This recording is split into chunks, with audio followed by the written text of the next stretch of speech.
ನಮಸ್ಕಾರ, ನೀವು ನೋಡ್ತಾ ಇದ್ದೀರಾ TV5 ಕನ್ನಡ. ನಾನು ಸೌಖ್ಯ ಸೊರಬ. ದ್ವಿತೀಯ ಪಿಯುಸಿಯ ಫಲಿತಾಂಶ ಪ್ರಕಟ ಆಗಿದೆ. ದ್ವಿತೀಯ ಪಿಯುಸಿ ಫಲಿತಾಂಶದಲ್ಲಿ ಉಡುಪಿ ಪ್ರಥಮ ಸ್ಥಾನವನ್ನ ಪಡ್ಕೊಂಡಿದೆ. ದಕ್ಷಿಣ ಕನ್ನಡ ಜಿಲ್ಲೆ ದ್ವಿತೀಯ ಸ್ಥಾನವನ್ನ ಪಡ್ಕೊಂಡಿರೋದು. ಇವತ್ತು ದ್ವಿತೀಯ ಪಿಯುಸಿಯ ಫಲಿತಾಂಶ ಪ್ರಕಟ ಆಗಿದ್ದು ಉಡುಪಿ ಪ್ರಥಮ ಸ್ಥಾನ ಪಡ್ಕೊಂಡಿದ್ರೆ ದಕ್ಷಿಣ ಕನ್ನಡ ಜಿಲ್ಲೆ ದ್ವಿತೀಯ ಸ್ಥಾನವನ್ನ ಪಡ್ಕೊಂಡಿದೆ. ಇನ್ನು ಬೆಂಗಳೂರು ದಕ್ಷಿಣ ತೃತೀಯ ಸ್ಥಾನ, ಯಾದಗಿರಿಗೆ ಕೊನೆಯ ಸ್ಥಾನ ಸಿಕ್ಕಿದೆ. ಮೊದಲ ರ್ಯಾಂಕ್ ಅನ್ನ ಸಂಜನಾಬಾಯಿ ಪಡ್ಕೊಂಡಿರೋದು ಕಲಾ ವಿಭಾಗದಲ್ಲಿ. ಒಟ್ಟು ಈ ಬಾರಿ ದ್ವಿತೀಯ ಪಿಯುಸಿ ಪರೀಕ್ಷೆಯನ್ನ 73.45% ಜನರು ಉತ್ತೀರ್ಣ ಆಗಿರೋದು. ಇಷ್ಟು ವಿದ್ಯಾರ್ಥಿಗಳು ಉತ್ತೀರ್ಣರಾಗಿರೋದು. 6,81,079 ವಿದ್ಯಾರ್ಥಿಗಳು ಪರೀಕ್ಷೆಯನ್ನ ಬರೆದಿದ್ರು. 4,68,439 ವಿದ್ಯಾರ್ಥಿಗಳು ತೇರ್ಗಡೆ ಆಗಿದ್ದಾರೆ. ದ್ವಿತೀಯ ಪಿಯುಸಿ ಫಲಿತಾಂಶ ಪ್ರಕಟವಾಗಿದ್ದು ಶಿಕ್ಷಣ ಸಚಿವ ಮಧು ಬಂಗಾರಪ್ಪ ಅವರು ಇದಕ್ಕೆ ಸಂಬಂಧಪಟ್ಟಂತೆ ಮಾಹಿತಿ ಕೊಡ್ತಾ ಇದ್ದಾರೆ. ಯಾವ್ಯಾವ ಜಿಲ್ಲೆ ಎಷ್ಟೆಷ್ಟು ಪರ್ಸೆಂಟೇಜ್ ಪಡ್ಕೊಂಡಿದೆ ಅಂತೇಳಿ. ಪ್ರಥಮ ಸ್ಥಾನವನ್ನ ಉಡುಪಿ ಪಡ್ಕೊಂಡಿದ್ರೆ ದ್ವಿತೀಯ ಸ್ಥಾನವನ್ನ ದಕ್ಷಿಣ ಕನ್ನಡ ಜಿಲ್ಲೆ ಪಡ್ಕೊಂಡಿದೆ. ಇನ್ನು ಬೆಂಗಳೂರು ದಕ್ಷಿಣ ತೃತೀಯ ಸ್ಥಾನಕ್ಕೆ ತೃಪ್ತಿ ಪಡ್ಕೊಂಡಿದೆ. ಕೊನೆಯ ಸ್ಥಾನವನ್ನ ಯಾದಗಿರಿ ಗಿಟ್ಟಿಸಿಕೊಂಡಿದೆ. ಇವತ್ತು ದ್ವಿತೀಯ ಪಿಯುಸಿಯ ಪರೀಕ್ಷೆಯ ಫಲಿತಾಂಶ ಪ್ರಕಟ ಆಗಿದ್ದು ಒಟ್ಟು 73.45% ವಿದ್ಯಾರ್ಥಿಗಳು ಉತ್ತೀರ್ಣರಾಗಿದ್ದಾರೆ. ಇದರಲ್ಲಿ ಕಲಾ ವಿಭಾಗದಲ್ಲಿ ಸಂಜನಾಬಾಯಿ ರಾಜ್ಯಕ್ಕೆ ಪ್ರಥಮ ಫಸ್ಟ್ ರ್ಯಾಂಕ್ ವಿದ್ಯಾರ್ಥಿಯಾಗಿ ಹೊರಹೊಮ್ಮಿರೋದು. 600 ಅಂಕಗಳಿಗೆ 597 ಅಂಕಗಳನ್ನ ಪಡ್ಕೊಂಡಿರುವಂತ ವಿದ್ಯಾರ್ಥಿನಿ. ಇನ್ನು ಬಳ್ಳಾರಿಯ ನಿರ್ಮಲಾ 596 ಅಂಕಗಳನ್ನ ಪಡ್ಕೊಳ್ಳೋದ್ರ ಮೂಲಕ ದ್ವಿತೀಯ ಸ್ಥಾನವನ್ನ ಪಡ್ಕೊಂಡಿದ್ದಾಳೆ. ಉಡುಪಿ ಫಸ್ಟ್ ರ್ಯಾಂಕ್ ಅಂದ್ರೆ ಫಸ್ಟ್ ಪ್ಲೇಸ್ ಅನ್ನ ಪಡ್ಕೊಂಡಿದೆ ಉಡುಪಿ ಜಿಲ್ಲೆ. ದಕ್ಷಿಣ ಕನ್ನಡ ಜಿಲ್ಲೆ 2ನೇ ಸ್ಥಾನವನ್ನ ಪಡ್ಕೊಂಡಿದೆ. ಅದೇ ರೀತಿಯಾಗಿ ಬೆಂಗಳೂರು ದಕ್ಷಿಣ 3ನೇ ಸ್ಥಾನ, ಇನ್ನು ಕೊನೆಯದಾಗಿ ಯಾದಗಿರಿ ಸ್ಥಾನವನ್ನ ಗಿಟ್ಟಿಸ್ಕೊಂಡಿದೆ. ಅಲ್ಲಿಗೆ ಉಡುಪಿ ಮತ್ತೆ ಮೊದಲ ಸ್ಥಾನವನ್ನ ಬಿಟ್ಕೊಟ್ಟಿಲ್ಲ, ಹಾಗೆ ಮುಂದುವರಿಸ್ಕೊಂಡು ಹೋಗಿದೆ. ಒಟ್ಟು ವಿದ್ಯಾರ್ಥಿಗಳು 6,81,079 ವಿದ್ಯಾರ್ಥಿಗಳು ಪರೀಕ್ಷೆಗೆ ಹಾಜರಾಗಿದ್ರು. ಅದರಲ್ಲಿ 4,68,439 ಮಂದಿ ತೇರ್ಗಡೆ ಆಗಿರುವಂಥದ್ದು. ದಕ್ಷಿಣ ಕನ್ನಡ ಜಿಲ್ಲೆ 2ನೇ ಸ್ಥಾನ ಪಡ್ಕೊಂಡಿದೆ. ಮೊದಲ ಸ್ಥಾನವನ್ನ ಉಡುಪಿ ಜಿಲ್ಲೆ ಪಡ್ಕೊಂಡಿದೆ. ಇಲ್ಲಿವರೆಗೂ ಕೂಡ ಬಹಳ ನಿರೀಕ್ಷೆಯಿಂದ ಕಾಯ್ತಾ ಇದ್ರು ವಿದ್ಯಾರ್ಥಿಗಳು, ಕಾತುರದಿಂದ ರಿಸಲ್ಟ್ ಏನಾಗಬಹುದು ಅಂತ. ಎಲ್ಲರೂ ಕೂಡ ಈಗ ವೆಬ್ಸೈಟ್ ಅಲ್ಲಿ ಅವರ ರಿಸಲ್ಟ್ ಅನ್ನ ಚೆಕ್ ಮಾಡ್ಕೊಂಡಿರ್ತಾರೆ. ಈಗ ರಾಜ್ಯಕ್ಕೆ ಪ್ರಥಮ ಸ್ಥಾನವನ್ನ ಪಡ್ಕೊಂಡಿರುವಂಥದ್ದು ಸಂಜನಾಬಾಯಿ ಅನ್ನುವಂಥ ವಿದ್ಯಾರ್ಥಿನಿ. 597 ಅಂಕಗಳನ್ನ ಆಕೆ ಗಳಿಸ್ಕೊಂಡಿರೋದು. ಇನ್ನು ನಿರ್ಮಲಾ ಬಳ್ಳಾರಿಯ ವಿದ್ಯಾರ್ಥಿನಿ 596 ಅಂಕಗಳನ್ನ ಪಡ್ಕೊಳ್ಳೋದ್ರ ಮೂಲಕ 2ನೇ ಸ್ಥಾನವನ್ನ ಗಿಟ್ಟಿಸ್ಕೊಂಡಿದ್ದಾಳೆ. ಆರ್ಟ್ಸ್ ವಿಭಾಗದ ವಿದ್ಯಾರ್ಥಿನಿ ಮೊದಲ ಸ್ಥಾನವನ್ನ ಪಡ್ಕೊಂಡಿದ್ದು ಫಸ್ಟ್ ರ್ಯಾಂಕ್ ಸಂಜನಾ ಆಗಿ ಹೊರಹೊಮ್ಮಿದ್ದಾರೆ. ಅಂದ್ರೆ ಇಲ್ಲಿವರೆಗೂ ಕೂಡ ಒಂದು ಆತಂಕ ಇತ್ತು ವಿದ್ಯಾರ್ಥಿಗಳಿಗೆ, ಪಾಸ್ ಆಗ್ತೀವೋ ಫೇಲ್ ಆಗ್ತೀವೋ ಅಂತೇಳಿ. ಬಟ್ ಅದ್ಯಾವ ಆತಂಕನೂ ಬೇಡ. ಪಾಸ್ ಆದ್ರೂ ಫೇಲ್ ಆದ್ರೂ ಬೇರೆ ಬೇರೆ ಅವಕಾಶಗಳಿರುತ್ತೆ. ಕೆಲವರು ಫೇಲ್ ಆದ್ರು ಅನ್ನುವಂಥ ಕಾರಣಕ್ಕೆ ದುಡುಕಿನ ನಿರ್ಧಾರವನ್ನ ತೆಗೆದುಕೊಳ್ತೀರಾ, ಅದ್ಯಾವುದೂ ಕೂಡ ಬೇಡ. ನೀವು ಮತ್ತೆ ಪರೀಕ್ಷೆಯನ್ನು ಬರಿಬೋದು, ಮತ್ತೆ ನೀವು ರಿಸಲ್ಟ್ ಪಡ್ಕೊಂಡು ಸಕ್ಸಸ್ ಆಗಿ ಮತ್ತೆ ಮುಂದಿನ ಹೆಜ್ಜೆಯನ್ನು ಇಡ್ಬೋದು. ಹಾಗಂತ ಯಾರು ಕೂಡ ಫೇಲ್ ಆದ್ರಿ ಅಂತ ದುಡುಕಿನ ನಿರ್ಧಾರವನ್ನು ತೆಗೆದುಕೊಳ್ಳೋದಕ್ಕೆ ಹೋಗಬೇಡಿ. ಸದ್ಯಕ್ಕೆ ಈಗ ಶಿಕ್ಷಣ ಸಚಿವ ಮಧು ಬಂಗಾರಪ್ಪ ಅವರು ಇದಕ್ಕೆ ಸಂಬಂಧಪಟ್ಟಂತೆ ಸುದ್ದಿಗೋಷ್ಠಿಯನ್ನು ನಡೆಸೋದ್ರ ಮೂಲಕ ಯಾವ್ಯಾವ ಜಿಲ್ಲೆ ಎಷ್ಟೆಷ್ಟು ಪರ್ಸೆಂಟೇಜ್ ಪಡ್ಕೊಂಡಿದೆ, ಎಷ್ಟು ವಿದ್ಯಾರ್ಥಿಗಳು ಫೇಲ್ಯೂರ್ ಆಗಿದ್ದಾರೆ, ಎಷ್ಟು ವಿದ್ಯಾರ್ಥಿಗಳು ಉತ್ತೀರ್ಣರಾಗಿರೋದು, ತೇರ್ಗಡೆಗೊಂಡಿರುವಂಥ ವಿದ್ಯಾರ್ಥಿಗಳ ಮಾಹಿತಿಯನ್ನು, ಫಸ್ಟ್ ರ್ಯಾಂಕ್ ಪಡ್ಕೊಂಡಿರುವಂಥ ವಿದ್ಯಾರ್ಥಿನಿ ಬಗ್ಗೆ, ಅದೇ ರೀತಿಯಾಗಿ ಸೆಕೆಂಡ್ ರ್ಯಾಂಕ್ ಪಡ್ಕೊಂಡಿರೋದ್ರ ಬಗ್ಗೆ ಕೂಡ ಈಗಾಗಲೇ ಮಾಹಿತಿಯನ್ನು ಕೊಡ್ತಾ ಇದ್ರು. ದ್ವಿತೀಯ ಪಿಯುಸಿ ಪರೀಕ್ಷೆ ಅಂತ ಬಂದರೆ ಜೀವನದ 2ನೇ ಘಟ್ಟ. ಮೊದಲನೇ ಘಟ್ಟ ಅಂತ ಬಂದಾಗ ಅದು SSLC ಪರೀಕ್ಷೆ. ಅಲ್ಲಿಂದ ತೇರ್ಗಡೆಯಾಗಿ ಹೋದಂಥವರು ದ್ವಿತೀಯ ಪಿಯುಸಿಯಲ್ಲೂ ಕೂಡ ಫಸ್ಟ್ ರ್ಯಾಂಕ್ ಪಡ್ಕೊಳ್ಬೇಕು ಅಥವಾ ಬಹಳ ಹೆಚ್ಚಿನ ಅಂಕಗಳನ್ನ ಪಡ್ಕೊಳ್ಳೋದ್ರ ಮೂಲಕ ಒಂದು ಉತ್ತಮ ದರ್ಜೆಗೆ ಹೋಗಿ ಒಂದೊಳ್ಳೆ ಕೋರ್ಸನ್ನು ತೆಗೆದುಕೊಳ್ಬೇಕು, ಡಿಗ್ರಿ ಮಾಡಬೇಕು, ಹೀಗೆಲ್ಲ ಒಂದಷ್ಟು ಕನಸುಗಳನ್ನ ಕಂಡಿರ್ತಾರೆ. ಅದಕ್ಕೆ ಇದು ಸೆಕೆಂಡ್ ಪಿಯುಸಿಯ ಫಲಿತಾಂಶ ಕೂಡ ಒಂದು ಅಡಿಪಾಯವನ್ನು ಹಾಕ್ಕೊಡುತ್ತೆ. ಬಟ್ ಕೆಲವರು ಇರ್ತಾರೆ ಜಸ್ಟ್ ಪಾಸ್ ಆದರೆ ಸಾಕಪ್ಪ ಅಂತ. ಅಂಥವ್ರು ಏನಾದರೂ ಫೇಲ್ ಆದ್ರಿ ಅಂದರೆ ಯಾರೂ ಧೃತಿಗೆಡುವಂಥ ಅವಶ್ಯಕತೆ ಇಲ್ಲ. ಕಾರಣ ರಾಜ್ಯದಲ್ಲಿ ಅನೇಕ ಅವಕಾಶಗಳಿರ್ತವೆ. ಪರೀಕ್ಷೆಯಲ್ಲಿ ಫೇಲ್ಯೂರ್ ಆದವರು ಜೀವನದಲ್ಲಿ ಸಕ್ಸಸ್ ಆದವರೇ ಹೆಚ್ಚಾಗಿದ್ದಾರೆ. ಹಾಗಾಗಿ ನಿಮ್ಗೆ ಎಷ್ಟೇ ಅಂಕ ಬಂದಿದ್ರೂ ಕೂಡ ಮತ್ತೆ ಮತ್ತೆ ಟ್ರೈ ಮಾಡಿ, ಮತ್ತೆ ಮತ್ತೆ ಎಕ್ಸಾಮ್ ಬರೀರಿ. ಆದರೆ ಈ ಎಕ್ಸಾಮಲ್ಲಿ ಬಂದಿರುವಂಥ ಅಂಕಗಳೇ ನಿಮ್ಮ ಜೀವನವನ್ನು ನಿರ್ಧಾರ ಮಾಡುತ್ತೆ ಅಂತ ಯಾರು ಕೂಡ ಅಂದ್ಕೊಳ್ಳೋದಕ್ಕೆ ಹೋಗಬೇಡಿ. ಸದ್ಯಕ್ಕಂತೂ ದ್ವಿತೀಯ PUCಯ ಪರೀಕ್ಷೆಯ ಫಲಿತಾಂಶ ಪ್ರಕಟ ಆಗಿದೆ. ಅದಕ್ಕೆ ಸಂಬಂಧಪಟ್ಟಂತೆ ವೆಬ್ಸೈಟ್ ಕೂಡ ಇದೆ. ಅದರಲ್ಲಿ ಹೋಗಿ ನೀವು ನಿಮ್ಮ ರಿಸಲ್ಟನ್ನು ನೋಡ್ಕೊಳ್ಬಹುದು. ಕೆಲವರೀಗ ಉತ್ತಮ ಅಂಕಗಳನ್ನು ಪಡ್ಕೊಂಡು ಖುಷಿಯಲ್ಲಿದ್ದಾರೆ, ಇನ್ನು ಕೆಲವರು ಫೇಲ್ಯೂರ್ ಆದವರು ಫೇಲ್ ಆಗಿಬಿಡ್ತಲ್ಲ ಅನ್ನುವಂಥ ಬೇಜಾರಲ್ಲಿರ್ತಾರೆ. ಬಟ್ ನಿಮಗೆ ಮತ್ತೆ ಅವಕಾಶ ಇದೆ, ಮತ್ತೆ ಎಕ್ಸಾಮ್ ಕಟ್ಬೋದು, ತೆಗೆದುಕೊಂಡು ಮತ್ತೆ ಬರಿಬಹುದು. ಆ ಎಲ್ಲ ಅವಕಾಶಗಳನ್ನು ಬಳಸ್ಕೊಳ್ಳಿ. ಒಂದು ಸತಿ ಫೇಲ್ ಆದ್ರಿ ಅಂದ ತಕ್ಷಣ ಎಲ್ಲವೂ ಮುಗಿದೋಯ್ತು ಅಂತ ಅಲ್ಲ, ಅವಕಾಶಗಳು ಇದ್ದೇ ಇರುತ್ತೆ, ಅವುಗಳನ್ನು ಬಳಸ್ಕೊಳ್ಬೇಕಾಗುತ್ತೆ ಅಷ್ಟೇ. ದ್ವಿತೀಯ PUCಯ ಪರೀಕ್ಷೆಯಲ್ಲಿ ಕೆಲವರು ಒಂದು ಟಾರ್ಗೆಟ್ ಇಟ್ಕೊಂಡು ಓದಿರ್ತಾರೆ, ನಾನು ಫಸ್ಟ್ ರ್ಯಾಂಕ್ ಬರಲೇಬೇಕು ಅಂತೇಳಿ. ಈಗ ಸಂಜನಾ ಬಾಯಿ ಅನ್ನುವಂಥ ವಿದ್ಯಾರ್ಥಿನಿ 597 ಅಂಕಗಳನ್ನ ಪಡ್ಕೊಳ್ಳೋದ್ರ ಮೂಲಕ ಫಸ್ಟ್ ರ್ಯಾಂಕ್ ಬಂದಿರೋದು. ಇನ್ನು 596 ಅಂಕಗಳನ್ನ ಪಡ್ಕೊಂಡು ಬಳ್ಳಾರಿಯ ನಿರ್ಮಲಾ ಅನ್ನುವಂಥ ವಿದ್ಯಾರ್ಥಿನಿ ಉತ್ತೀರ್ಣ ಆಗಿರೋದು. ಇನ್ನು ಅದೇ ರೀತಿಯಾಗಿ ಉಡುಪಿ ಮತ್ತೆ ಮೊದಲನೇ ಸ್ಥಾನವನ್ನೇ ಪಡ್ಕೊಂಡಿದೆ. ದಕ್ಷಿಣ ಕನ್ನಡ ಜಿಲ್ಲೆ 2ನೇ ಸ್ಥಾನವನ್ನು ಪಡ್ಕೊಂಡಿದೆ. ಮತ್ತೊಂದು ಕಡೆ ಬೆಂಗಳೂರು ದಕ್ಷಿಣ 3ನೇ ಸ್ಥಾನ, ಇನ್ನು ಯಾದಗಿರಿ ಕೊನೆಯ ಸ್ಥಾನವನ್ನು ಪಡ್ಕೊಂಡಿದೆ.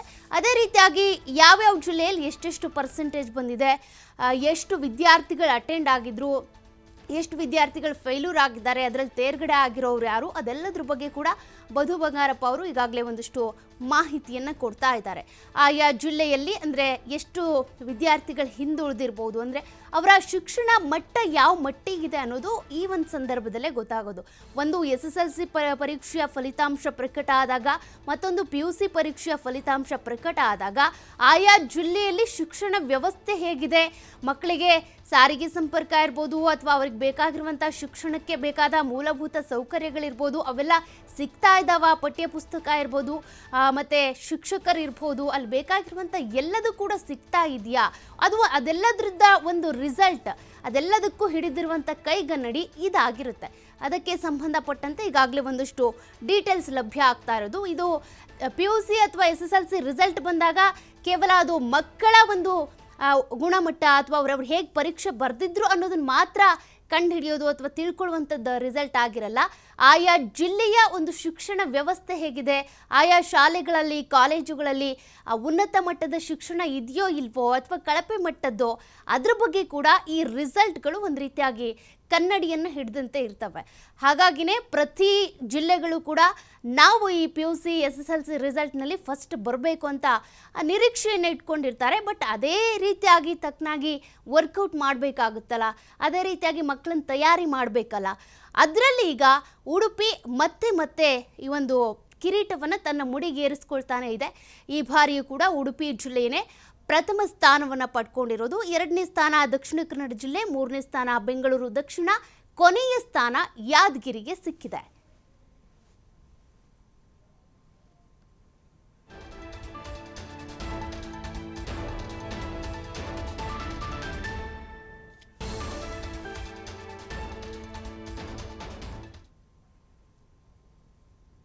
ಪಾಸ್ ಆಗಿಲ್ಲ ಅನ್ನೋದು ಒಂದು ಬಿಟ್ರೆ, ಫೇಲ್ ಆದವರು ಅಂದ್ರೆ ಯಾರು ಪಾಸ್ ಆಗದೆ ಇರೋರು ಫೇಲ್ ಅಂತ ನಾನು ಹೇಳೋದಕ್ಕಾಗೋದಿಲ್ಲ. That I can speak only on final third exam ಬಂದ್ಮೇಲೆ. So exam process is totally different. ಆಮೇಲೆ ಈ ಸತಿ ಎಲ್ಲ ಗೊತ್ತಲ್ಲ, ಹೋದ ಸತಿ 100 ಮಾರ್ಕ್ಸಿಗೆ ಆಗೋದು, ಕೆಲವುದೆಲ್ಲ ಈಗ 80% ಪ್ರಾಕ್ಟಿಕಲ್ಸು ಇದೆಲ್ಲ ಇದೆ. ಬಟ್ ಲಾಸ್ಟ್ ಟೈಮ್ ಥರನೇ ಅದು ನಾನೀಗ ಹೆಚ್ಚು ಚರ್ಚೆ ಮಾಡೋದಕ್ಕೆ ಹೋಗೋದಿಲ್ಲ.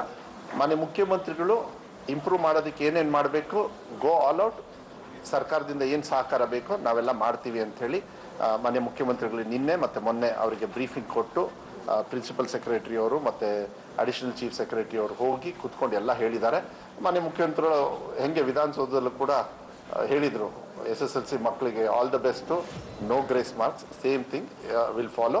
ಇವಾಗ ನಮಗೆ ಗೊತ್ತಿದೆ ಎಲ್ಲೆಲ್ಲಿ ನ್ಯೂನತೆಗಳಿದ್ದಾವೆ ಅಂತ. ಅದಕ್ಕೆ ನಾನು ನಿಮಗೆ ಆ 4th ಪೇಜ್ ಯಾಕೆ ನಾನು ಸ್ವಲ್ಪ ತಮಗೆ ಗಮನಕ್ಕೆ ತರ್ತೀನಿ ಅಂದರೆ, ಮಕ್ಕಳು ಆಲ್ಮೋಸ್ಟ್ ಅಬೌಟ್ 60%, ಐ ಮೀನ್ 90% ಎಲ್ಲ ಮಕ್ಕಳು 90 ಅಲ್ಲ, I think almost 95%, more than 50% ತೊಗೊಂಡಿದ್ದಾರೆ. That is the catch. ಅದೇ ನಮಗೆ ಆ ಫಾರ್ಮುಲಾನ ತೊಗೊಂಡು ಬೇರೆ ಕಡೆಗೆ ಇಂಪ್ಲಿಮೆಂಟ್ ಮಾಡಬೇಕಷ್ಟೆ. ಸೇಮ್ ಡಿಪಾರ್ಟ್ಮೆಂಟ್ ಅಲ್ಲಿ ಏನೇನು ಅಂತೇಳಿ ಈಗಾಗಲೇ ನಾನು ಹೇಳಿಬಿಟ್ಟೆ. ಈಗ ನೆಕ್ಸ್ಟು ಕಾಲೇಜ್ ಶುರು ಆಗೋಷ್ಟಿಗೆ we have to be ready before only. ಎಕ್ಸಾಮಿಗೆ course second exam third exam ಕೊಡೋದು ಇಂಪಾರ್ಟೆಂಟ್ ಅಲ್ಲ, ಅದು ಅವಕಾಶಗಳು ಮಾತ್ರ. ಫಸ್ಟ್ ಒನ್ನಿಗೆ ಯಾವ ರೀತಿ ನಾವು ಮುಂದೆ ತರಬೇಕು ಅಂತೇಳಿ ನಾನು ಇಲಾಖೆಗೆ ನಾನು ಮನವಿಯನ್ನು ಕೂಡ ನಾನು ಮಾಡ್ತಾ ಇದ್ದೀನಿ. ಸೆಕೆಂಡ್ ಎಕ್ಸಾಮಿಗೆ ಹಾಂ ಶುಲ್ಕ ಇಲ್ಲ ಅಂತ ಹೇಳಿದ್ವಿ. ಬಟ್ ಇಲ್ಲಿ ದಂಡ ರಹಿತ ದಿನಾಂಕ ದಂಡ ಸಹಿತ See, it's the prerogative of the honorable minister to announce. ನಾನು ಇವಾಗ ನಿಮಗೆ ನಾವು ಪ್ರೆಸ್ ಮೀಟ್ ಮಾಡಿದ್ದೀವಿ. ಅದನ್ನ ಈಗ ಡಿಸೈಡ್ ರಿವೈಸ್ ಮಾಡಿ ರಿವೈಸ್ ಮಾಡಿ ನಾವು will show ಅಲ್ಲ what else ಅದೊಂದು ಮಾಡಿದ್ರು. ನಾನು ಈಗ ನಾನು ಜೆರಾಕ್ಸ್ ಮಾಡೋದ ಕಾರಣ ಐ ಸೆಡ್ ನೋ, ಮಕ್ಕಳಿಗೆ ನಾವು ಸಂಜನಾಗೆ 600ಕ್ಕೆ 597 ಅಂಕಗಳು ಲಭ್ಯ ಆಗಿರೋದು. ವಾಣಿಜ್ಯ ವಿಭಾಗದಲ್ಲಿ ದಕ್ಷಿಣ ಕನ್ನಡದ ದೀಪಶ್ರೀ ದ್ವಿತೀಯ ಸ್ಥಾನವನ್ನ ಪಡ್ಕೊಂಡಿರೋದು. ವಿಜ್ಞಾನ ವಿಭಾಗದಲ್ಲಿ ದಕ್ಷಿಣ ಕನ್ನಡದ ಶ್ರೇಯ ಪ್ರಥಮ ಸ್ಥಾನವನ್ನ ಪಡ್ಕೊಂಡಿರೋದು. ವಿಜ್ಞಾನ ವಿಭಾಗದಲ್ಲಿ ಆಸ್ತಿ ಶೆಟ್ಟಿ ಉಡುಪಿಯಿಂದ, ವಾಣಿಜ್ಯ ವಿಭಾಗದಲ್ಲಿ ದೀಪಶ್ರೀ ಮೊದಲ ಸ್ಥಾನವನ್ನ, ಅಂದ್ರೆ ಯಾವ್ಯಾವ ವಿಭಾಗದಲ್ಲಿ ಯಾರ್ಯಾರು ಮೊದಲ ಸ್ಥಾನವನ್ನ ಪಡ್ಕೊಂಡಿರೋದು ಅದನ್ನು ನೀವು ಗಮನಿಸ್ತಿದ್ದೀರಾ. ವಿಜ್ಞಾನ ವಿಭಾಗದಲ್ಲಿ ಅಮೂಲ್ಯ ಕಾಮತ್ತು ಪ್ರಥಮ ಸ್ಥಾನ ಗಿಟ್ಟಿಸ್ಕೊಂಡಿರೋದು. ಬಳ್ಳಾರಿಯ ಸಂಜನಾಗೆ 600ಕ್ಕೆ 597 ಅಂಕಗಳು ಆರ್ಟ್ಸ್ ಕಲಾ ವಿಭಾಗದಲ್ಲಿ ಪಡ್ಕೊಂಡಿರೋದು. ವಾಣಿಜ್ಯ ವಿಭಾಗದಲ್ಲಿ ದೀಪಶ್ರೀ ದ್ವಿತೀಯ ಸ್ಥಾನವನ್ನ ಗಿಟ್ಟಿಸ್ಕೊಂಡಿರೋದು. ವಿಜ್ಞಾನ ವಿಭಾಗದಲ್ಲಿ ದಕ್ಷಿಣ ಕನ್ನಡದ ಶ್ರೇಯ ಪ್ರಥಮ ಸ್ಥಾನವನ್ನ ಗಳಿಸ್ಕೊಂಡಿರೋದು. ವಿಜ್ಞಾನ ವಿಭಾಗದಲ್ಲಿ ಆಸ್ತಿ ಶೆಟ್ಟಿ ಉಡುಪಿಯಿಂದ, ವಾಣಿಜ್ಯ ವಿಭಾಗದಲ್ಲಿ ದೀಪಶ್ರೀ ಮೊದಲ ಸ್ಥಾನ. ಅಂದರೆ ಯಾವ್ಯಾವ ಡಿಪಾರ್ಟ್ಮೆಂಟಲ್ಲಿ ಕೆಲವರಿಗೆ ಒಂದು ಕನಸಿರುತ್ತೆ, ನಾನು ವಿಜ್ಞಾನದಲ್ಲಿ ಹೆಚ್ಚು ಮಾರ್ಕ್ಸ್ ಪಡ್ಕೊಳ್ಬೇಕು, ಆಸಕ್ತಿ ಇರುತ್ತೆ, ಹಾಗಾಗಿ ಆ ವಿಭಾಗದ ರಿಸಲ್ಟ್ ನೋಡ್ತಿದ್ದೀರಾ. ಕಲಿಕೆನೂ ಪ್ಯಾರಲಿ ನಾವು we have to take these as example. ಇದನ್ನ ಎಕ್ಸಾಂಪಲ್ ಆಗಿ ತಗೊಂಡು ನಾವು ಇಲಾಖೆನ ಮೇಲ್ದರ್ಜೆಗೆ ತಗೊಳ್ಳೋದಕ್ಕೆ, ಅದು ಟೀಚರ್ ಶಾರ್ಟೇಜ್ ಇದ್ರೆ ಅದನ್ನ ಸರಿ ಮಾಡ್ತಕ್ಕಂಥದ್ದಿರಲಿ, ಇಲ್ಲ ಟೀಚಿಂಗ್ ಫೆಸಿಲಿಟಿ ಇರ್ಬೋದು, ಅಲ್ಲಿರ್ತಕ್ಕಂಥ ಫೆಸಿಲಿಟಿ ಇದೆಲ್ಲ ಇಂಪ್ರೂವ್ ಮಾಡಬೇಕಂತ. ಬರೀ 18,845 ಜನರು ಮಾತ್ರ ಬಿಲೋ 50% ಬಂದಿರತಕ್ಕಂಥದ್ದು ನಿಮಗೆ ಅಲ್ಲಿ ಕೊಟ್ಟಿರ್ತಕ್ಕಂಥದ್ದು. ಸ್ವಾಭಾವಿಕವಾಗಿ ಕಲ್ಯಾಣ ಕರ್ನಾಟಕ ಭಾಗದಲ್ಲಿ ನಿಮಗೂ ಚೆನ್ನಾಗಿ ಗೊತ್ತಿದೆ, ನಾನು ಹಂಗೆ ಹೇಳೋದಕ್ಕೆ ಹೋಗೋದಿಲ್ಲ, ಅನಿವಾರ್ಯವಾಗಿ ಹಿಂದೆಯಿಂದ ಬಂದುಬಿಟ್ಟಿದೆ ಅದು.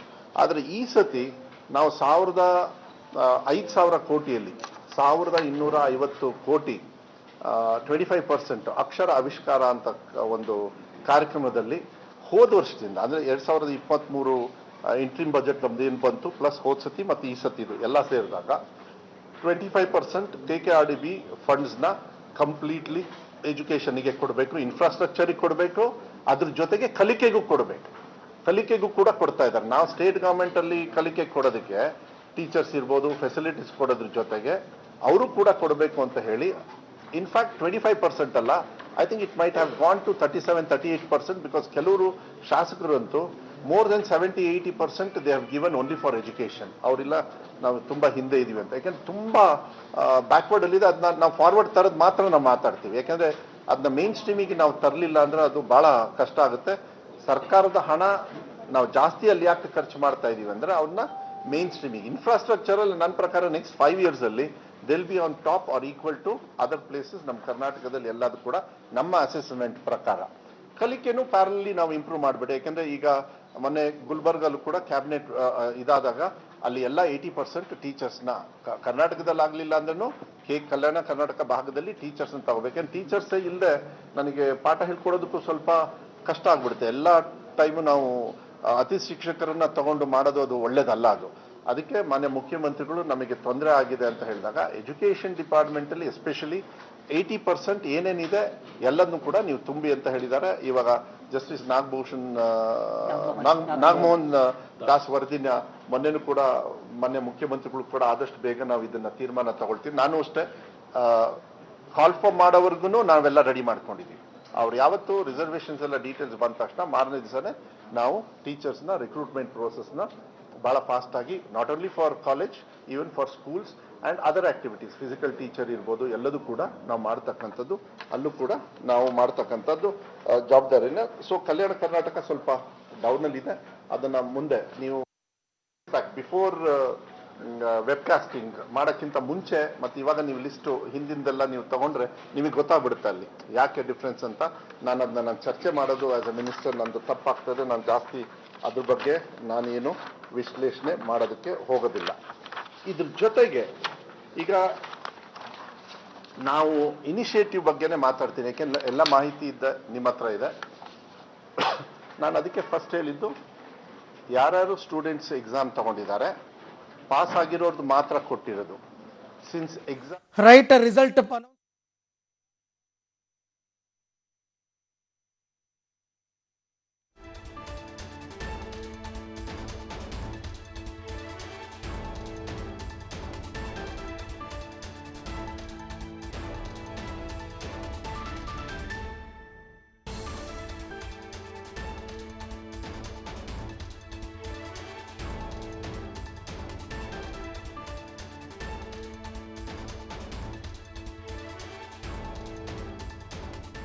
ಈ ವರ್ಷವೂ ವಿಜಯನಗರದ ಹಿಂದೂ ಕಾಲೇಜು ವಿದ್ಯಾರ್ಥಿನಿ ಈ ರೀತಿಯಾಗಿ ಫಸ್ಟ್ ರ್ಯಾಂಕ್ ರಾಜ್ಯಕ್ಕೆ ಪಡ್ಕೊಂಡಿರೋದು. ಈ ಬಾರಿಯೂ ಕೂಡ ಬಾಲಕಿಯರದ್ದೇ ಮೇಲುಗೈ. ಸಂಜನಾ ಆರ್ಟ್ಸ್ ವಿಭಾಗದಲ್ಲಿ 600 ಅಂಕಗಳಿಗೆ 597 ಅಂಕಗಳನ್ನು ಪಡೆದುಕೊಳ್ಳೋದ್ರ ಮೂಲಕ ಇಡೀ ರಾಜ್ಯಕ್ಕೆ ಪ್ರಥಮ ಸ್ಥಾನವನ್ನು ಪಡ್ಕೊಂಡಿರೋದು. ಬಳ್ಳಾರಿಯ ನಿರ್ಮಲಾ 596 ಅಂಕಗಳನ್ನು ಪಡ್ಕೊಳ್ಳೋದ್ರ ಮೂಲಕ ರಾಜ್ಯಕ್ಕೆ ದ್ವಿತೀಯ ಸ್ಥಾನವನ್ನು ಪಡ್ಕೊಂಡಿರೋದು. ಇನ್ನು ಜಿಲ್ಲೆಗಳಲ್ಲಿ ನೋಡೋದಾದರೆ ಉಡುಪಿ ಜಿಲ್ಲೆ ಪ್ರಥಮ ಸ್ಥಾನವನ್ನು ಪಡ್ಕೊಂಡಿರೋದು. ಉಡುಪಿ ಜಿಲ್ಲೆ 93.90% ಪಡ್ಕೊಳ್ಳೋದ್ರ ಮೂಲಕ ಪ್ರಥಮ ಸ್ಥಾನವನ್ನು ಪಡ್ಕೊಂಡಿರೋದು. ಇನ್ನು ದಕ್ಷಿಣ ಕನ್ನಡ ಜಿಲ್ಲೆ 93.57% ಪಡ್ಕೊಂಡಿರೋದು. ಬೆಂಗಳೂರು ದಕ್ಷಿಣ 85.36% ಪಡ್ಕೊಳ್ಳೋದ್ರ ಮೂಲಕ ಮೂರನೇ ಸ್ಥಾನವನ್ನು ಗಿಟ್ಟಿಸ್ಕೊಂಡಿದೆ. ಒಟ್ಟು 7.13 ಲಕ್ಷ ವಿದ್ಯಾರ್ಥಿಗಳು ಎಕ್ಸಾಮ್ ಬರೆದಿದ್ರು. ಮಾರ್ಚ್ 1ನೇ ತಾರೀಕಿನಿಂದ 20ನೇ ತಾರೀಕುವರೆಗೂ ದ್ವಿತೀಯ PUC ಪರೀಕ್ಷೆಗಳು ಜರುಗಿದ್ವು. ಈ ಒಂದು ಪರೀಕ್ಷೆಯಲ್ಲಿ 5050 ಕಾಲೇಜುಗಳ ವಿದ್ಯಾರ್ಥಿಗಳು ಅಟೆಂಡ್ ಆಗಿದ್ರು.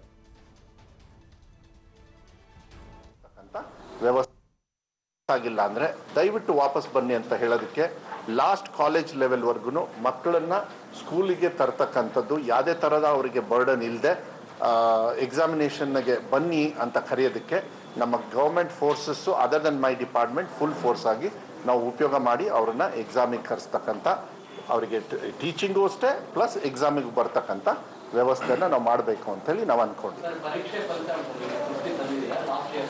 ಅಷ್ಟೇ ನಾನು ಹೇಳಿದ್ದಲ್ಲ, ನನಗೆ ಇಂಪ್ರೂವ್ ಮಾಡೋದಕ್ಕೆ ತುಂಬ ಅವಕಾಶಗಳಿದ್ದಾವೆ. ಇದನ್ನ ಈ ಸತಿ ನಾವು ಗ್ಯಾರಂಟಿ ನಾವು ಮಾಡೇ ಮಾಡ್ತೀವಿ. ಯಾಕೆಂದರೆ ನಾನು ದಯವಿಟ್ಟು ನಾನು ತಮ್ಮಲ್ಲಿ ಮನವಿಯನ್ನು ಮಾಡಲಿಕ್ಕೆ ಇಷ್ಟಪಡ್ತೀನಿ. ಯಾವ ರೀತಿ ಎಕ್ಸಾಮ್ಸ್ ನಡೀತಾ ಇತ್ತು ಅಂತೇಳಿ ಅದ್ರ ಬಗ್ಗೆ ಚರ್ಚೆ ಮಾಡಲ್ಲ.